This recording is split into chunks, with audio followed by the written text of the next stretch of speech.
सिंध में धारियनि जी आबादगारी ऐं जाली डोमिसाइलनि जे ख़िलाफ़ तरक़ी पसंद पार्टीअ जे अॻुवाणनि शहर जे मुख़्तलिफ़ हंधनि तां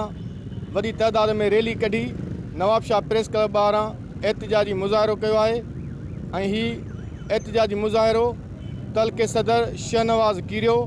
ॿुढल मगसी ऐं सैद रुस्तम शाह जे अॻुवाणीअ में तव्हां ॾिसो पिया त सवें कारकुन प्रेस क्लब ॿाहिरां पहुता आहिनि। पुछंदासीं उन्हनि खां त उन्हनि जो छा आहे चवणु। असांजो अॼोको जेको आहे एहतिजाजी मुज़ाहिरो आहे इहो धारियनि जी जेका आहे जेको डोमिसाइल ऐं PRC जेको इशू कयो वियो आहे पूरी सिंध अंदरि माना हर ज़िले में हज़ारनि जे हिसाब सां माना जेके आहिनि उहे धारियनि जा जाली डोमिसाइल जेके आहिनि सिंध हुकूमत जेका आहे उहा असीं उन खे ज़िम्मेवार करार ॾियूं था, छो जो मुसलसिल सिंध हुकूमत जी हुकूमत रही आहे ऐं उहे धारियनि खे जेका आहे उहा उन्हनि जी पुश्तपनाही करे माना धारियनि खे हितां जो राॻु कयो वियो आहे जेका सिंध जी हक़मियत ते धाड़ो आहे। असीं मुतालबो कंदासीं त फौरी तौर ते माना धारियनि जा डोमिसाइल रद्द करे ऐं उन्हनि खां नौकिरी ख़ारिज कयो वञे। अॼोको हीअ एहतिजाज सिंध में जेके बोगस डोमिसाइल PRC आहिनि उन्हनि खे रद्द कराइण जे लाइ निकितल आहे ऐं असीं डिमांड था कयूं सिंध हुकूमत खां जेका हिन समूरे अमल जे अंदरि भाङे भाईवारा असीं चाहियूं था त हीअ जेका कमेटी आहे हिकिड़े चकर हिन कमेटी खे फुल फ्लैश करे शफ़ाफ़ तरीक़े सां कमु करणु ॾिनो वञे। सिंध में जेको बि धारियनि जे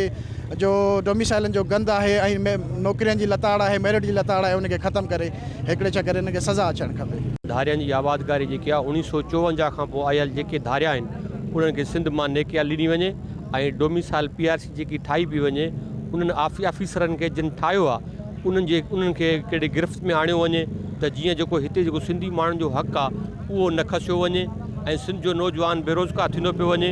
उन लाइ जेको आहे एहतिजाज संचालन। जी तव्हां जेके तरक़ी पसंद जे तालके अॻुवान आहिनि शहनवाज़ कीरियो,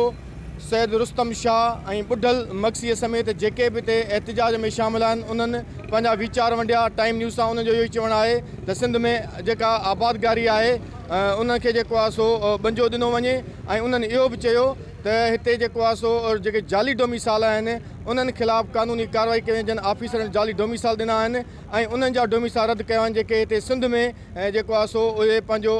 हिन सिंध जे डोमिसाइलनि ते जेको आहे सो पंहिंजूं वॾियूं नौकरियूं हासिलु कयूं आहिनि। उन्हनि जाली डोमिसाइलनि खे रद्द करे ऐं उन्हनि ख़िलाफ़ ऑफिसरनि ख़िलाफ़ कानूनी कार्रवाई कई वञे। तालिब रिंद सां गॾु Ayaz diary, time news, Nawabshah.